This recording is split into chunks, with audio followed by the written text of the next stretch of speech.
என்ன பண்ணிரா இத மாலைய குப்பையில போலாம் போயிரமா என்ன மாலடா இது கருங்காலி மாலா அவன் 10,000 20,000 ஊத்து வாங்குறான் நட்சத்திரம் நடலாம் எத்தி போய் போட்டு நீங்க என்ன பண்ண போற நட்சத்திரம் நடக்கும் 10 பைசா ஓமாமா இத flashback எனக்கு பின்னாடி போந்துச்சு கூட காலைய பேசுங்க நம்ம ஒண்ணுமே செட் ஆகல கருங்காலி 10 வாரத்துக்குள்ள பிரேக்கப் ஆயிடும்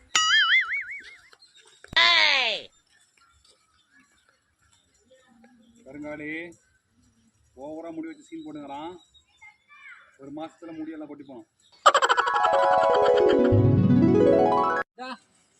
உனக்கு கூட தான் வேண்டிங்கண்ணே நீ நாசமா போனோம்னு ஆனா காரு பங்களான்னு சந்தோஷமா இருக்கிறியா உனக்கு மாலை இல்லடா மரமே வெட்டி போட்டா கூட ஒண்ணும் பண்ண முடியாது